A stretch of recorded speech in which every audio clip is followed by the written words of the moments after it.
Assalamualaikum warahmatullahi wabarakatuh. Saya Popi Nurisa dari kelas Sistem Informasi Reguler 2018, Reguler 6A. Jadi di sini saya akan mempresentasikan tentang ujian tengah semester mata kuliah IRP atau Enterprise Research Planning.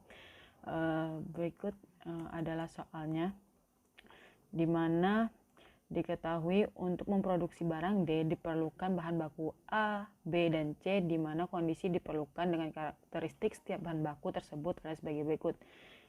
Ada di masing-masing komponen itu memiliki kondisinya terlebih sendiri. Dan selanjutnya ini adalah diagramnya, di mana D ada 2C, ada 3B, dan A. Nah, selanjutnya untuk pertanyaannya adalah, yang pertama, untuk masing-masing bahan baku, baik itu A, B, dan C, tentukan nilai-nilai sebagai berikut. Nilai netting, nilai looting, nilai offsetting, dan explosion. Dan yang terakhir adalah jelaskan kesimpulan dari pengerjaan soal nomor 1 di atas. Baik, yang pertama adalah untuk bahan baku D atau untuk komponen D. Jadi pada komponen D ini persediaan di tangan yaitu sebanyak 18, di mana pada periode pertama itu dibutuhkan kebutuhan kotor sebanyak 10, maka 18 ini yaitu persediaan di tangan dikurang dengan kebutuhan kotor sebanyak 10, yaitu sisanya persediaan di tangan itu ada 8. Selanjutnya pada periode kedua dibutuhkan kebutuhan kotor sebanyak 15. Karena di persediaan di tangan itu hanya ada 8, maka sisanya yaitu sebanyak 7. Itu adalah kebutuhan bersih. Selanjutnya untuk periode ketiga dibutuhkan kebutuhan kotor sebanyak 20. Maka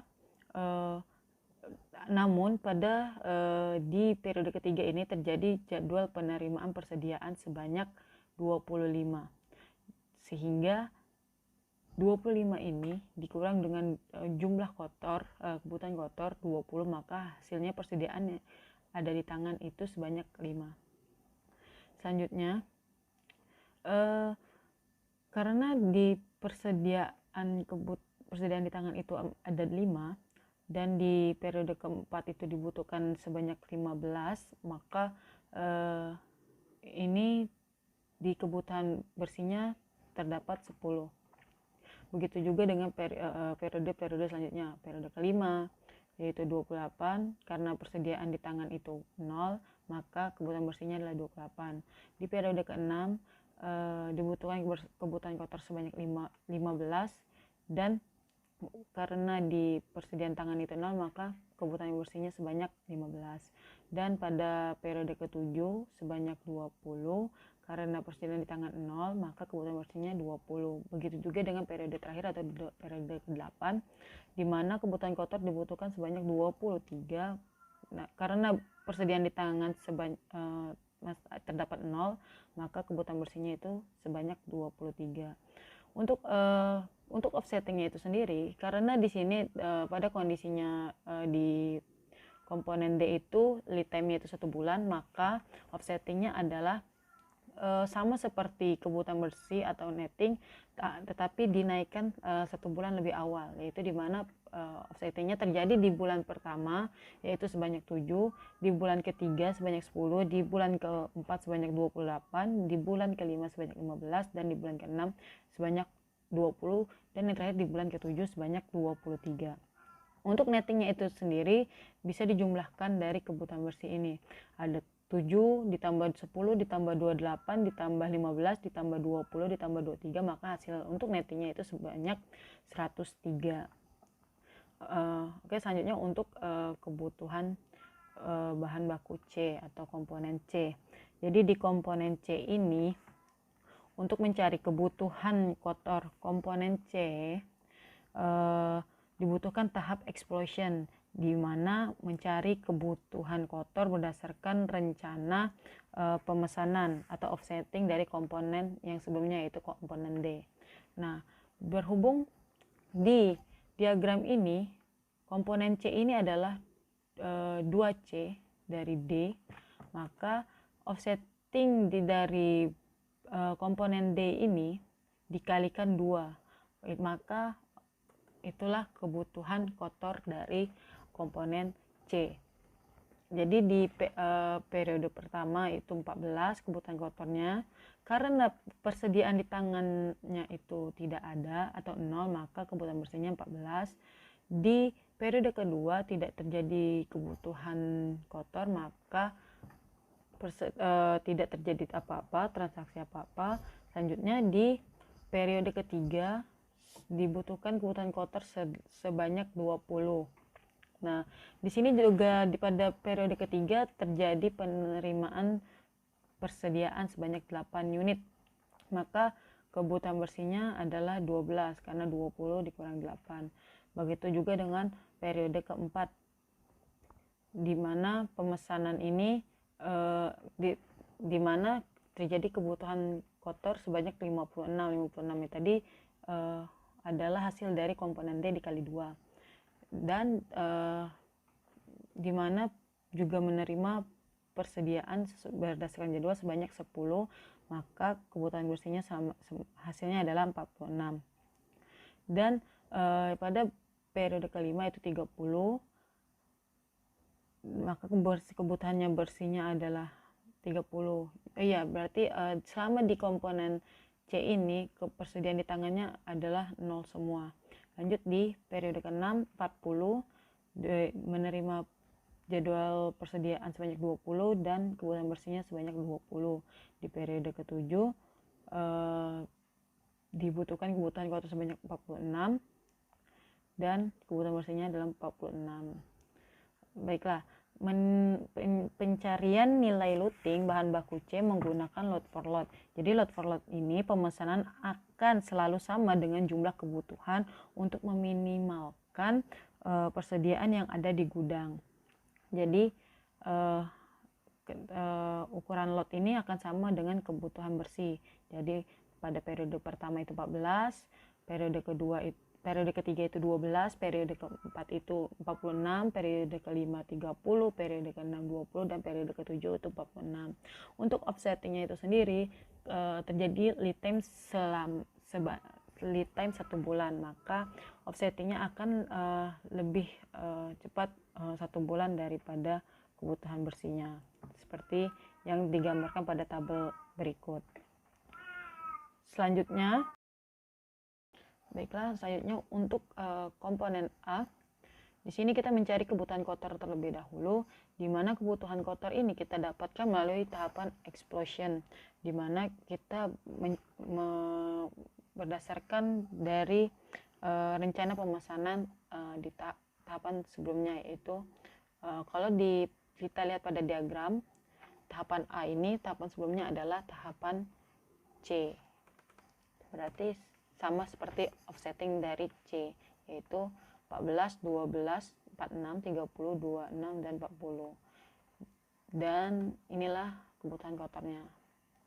Selanjutnya pada persediaan di tangan sebanyak 22. Baiklah. Dan kebutuhan kotor itu dibutuhkan sejumlah 14, maka sisa persediaan di tangan sebanyak 8.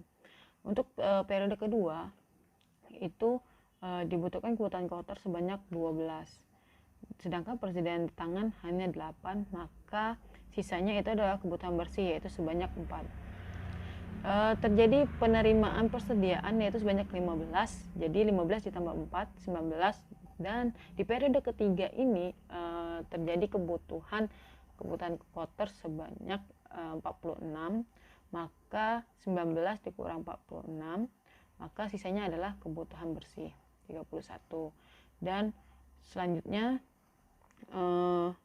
di periode keempat itu dibutuhkan 30 dan 30 di kebutuhan bersih, dan di periode kelima itu dibutuhkan 20, dan karena persediaan di tangan itu 0, maka kebutuhan bersihnya adalah 20. Dan di periode ke-6 ini terjadi jadwal penerimaan persediaan sebanyak 20. sedangkan untuk kebutuhan kotor itu diperlukan 46, maka kebutuhan bersihnya sebanyak 26. Nah, selanjutnya adalah ukuran lot. Jadi untuk ukuran lot ini sendiri kita menggunakan metode EOQ. Jadi EOQ ini ada rumusnya sendiri, dan setelah dirumuskan akhirnya didapatkanlah 14 unit. Jadi pada periode kedua itu, di periode kedua kita melakukan looting sebanyak 14 unit, sehingga 14 dikurang kebutuhan bersih yaitu sebanyak 4, maka persediaan di gudang itu atau persediaan di tangan itu sebanyak 10.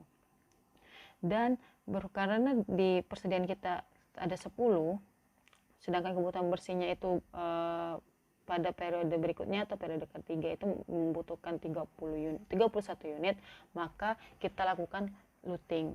Jadi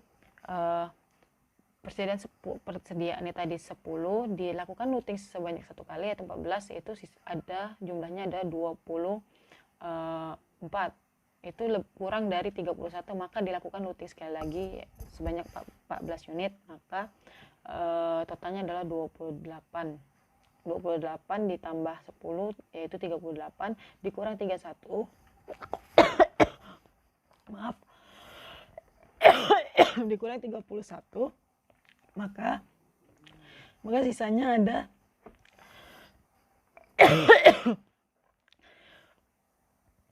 maka sisanya ada 7, yaitu persediaannya ada sisa 7. Dan untuk periode keempat, yaitu kebutuhan bersih sebanyak 30, dilakukan looting sebanyak 2 kali yaitu 28 ditambah 7, maka hasilnya sisanya adalah 5. Untuk periode kelima itu dilakukan kebutuhan bersih sebanyak 20, maka dilakukan looting sebanyak 2 kali yaitu 28, maka sisa persediaannya sebanyak 13. Dan di periode ke-6 dilakukan looting sekali, maka sisa persediaannya itu 1.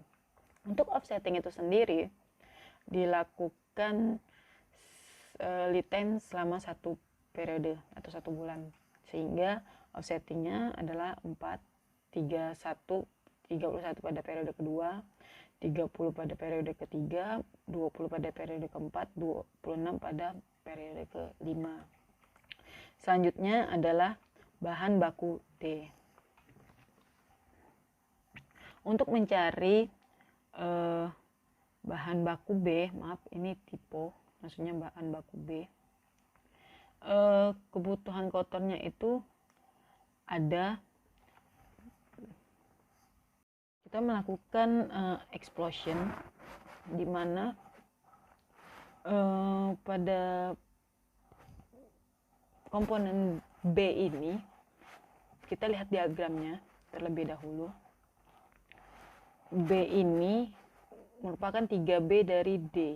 Jadi untuk kebutuhan kotornya tadi dikalikan 3 dari offsetting si komponen D, dimana ini adalah offsetting dari D, maka kita kali 3, maka itu adalah hasil dari kebutuhan kotor dari komponen B. Nah, maka inilah didapat kebutuhan kotor dari komponen B. Dan di persediaan di tangan itu ada 18. Selanjutnya pada periode pertama itu dibutuhkan kebutuhan kotor sebanyak 21 unit, maka sisanya di kebutuhan bersih itu sebanyak 3, sisanya 3, dan diterimanya jadwal penerimaan persediaan sebanyak 10 unit, sehingga persediaan di tangan itu ada 10 unit. Dan di periode ketiga dilakukan kebutuhan kotor sebanyak 30, maka persediaan yang ada di tangan itu 10, maka 30 dikurang 10, maka hasilnya 20 untuk kebutuhan bersih. Selanjutnya pada periode keempat dilakukan kebutuhan kotor sebanyak 84 dan dilakukan juga jadwal penerimaan persediaan sebanyak 10. Maka kebutuhan bersih sebanyak 74. Di periode kelima itu 45. Maka karena persediaan di tangan 0, maka kebutuhan bersihnya adalah 45. Selanjutnya di periode ke-6 itu dibutuhkan kebutuhan kotor sebanyak 60 dan ada jadwal penerimaan persediaan sebanyak 20, maka kebutuhan bersihnya sebanyak 40. Dan di periode ke-7 itu dibutuhkan kebutuhan kotor sebanyak 69. Karena persediaan di tangan sebanyak 0, maka kebutuhan bersihnya adalah 69. Untuk ukuran lot itu sendiri, pencarian nilai loading bahan baku B menggunakan fixed order quantity atau FOQ dengan menentukan lot dengan nilai intuisi sebanyak 20 atau perkiraan sebanyak 20. Oke, lanjut. Pada periode pertama ini kebutuhan bersihnya itu dibutuhkan 3. Ada 3, maka dilakukan loading sebanyak 20, maka persediaan di tangan di gudang itu 17. Karena periode kedua tidak ada kebutuhan yang dibutuhkan, maka tetap persediaannya 17. Dan di periode ketiga itu kebutuhan bersih sebanyak 20. Maka karena 17 ini persediaan kita ini lebih kurang dari kebutuhan yang dibutuhkan, maka kita lakukan looting sebanyak 20. Looting satu kali yaitu sebanyak 20 unit. Dan selanjutnya periode keempat itu terjadi kebutuhan bersih sebanyak 74. Maka kita melakukan looting sebanyak 3 kali yaitu 60 unit totalnya, maka sisanya di persediaan sebanyak 3 unit. Dan pada periode kelima itu 40 unit, maka kita lakukan looting lagi sehingga sisanya ada 18 unit. Dan periode ke-6 itu di kebutuhan bersihnya sebanyak 40 unit, kita lakukan looting sebanyak 2 kali 20 unit yaitu 40 unit, maka sisa persediaan adalah 18 unit. Dan yang terakhir itu di periode ke-7 itu dilakukan dibutuhkan kebutuhan bersih sebanyak 69 unit, maka kita melakukan looting sebanyak 3 kali 20 unit yaitu hasilnya 60 unit dan sisa persediaan adalah 9 unit. Nah, untuk offsettingnya itu sendiri karena terjadi lead time selama 2 bulan, maka offsettingnya adalah pada periode pertama itu 20 unit, pada periode kedua itu 74, pada periode ketiga itu 45, pada periode keempat itu 40, pada periode kelima itu 69. Nah, untuk nettingnya itu sendiri kita jumlahkan dari kebutuhan bersihnya, yaitu 3 ditambah 20 ditambah 74 tambah 45 ditambah 40 ditambah 69 sama dengan 251 unit. Oke, dan yang terakhir adalah soal nomor 2 itu mengenai kesimpulan. Jadi untuk mencari netting, loading, offsetting, dan explosion pada kebutuhan di tiap-tiap komponen, pada kasus ini adalah komponen A, B, dan C, diperlukan terlebih dahulu untuk mengetahui nilai loading, nilai offsetting, dan explosion, serta netting dari komponen D. Karena D merupakan pangkal dari cikal bakal atau pangkal atau pendahuluan dari pemasukan untuk komponen yang selanjutnya. Untuk mencari kebutuhan kotor pada komponen A, komponen B, dan komponen C berdasarkan diagram, maka diperlukan melakukan explosion terhadap rencana pemesanan baru di komponen sebelumnya, yaitu di mana pada saat ini adalah komponen D adalah komponen yang pertamanya. Kemudian baru setelah kita mendapatkan kebutuhan kotor, kita bisa mencari nettingnya, kita bisa mencari loadingnya, kita bisa mencari offsettingnya secara berurutan berdasarkan dengan gambar diagramnya tersebut, gambar yang sesuai dengan soal. Baiklah, mungkin itu saja presentasi yang dapat saya sampaikan pada soal nomor 1 ini. Kepada Allah saya mohon ampun. Saya akhiri, wabillahi taufiq wa hidayah. Wassalamualaikum warahmatullahi wabarakatuh.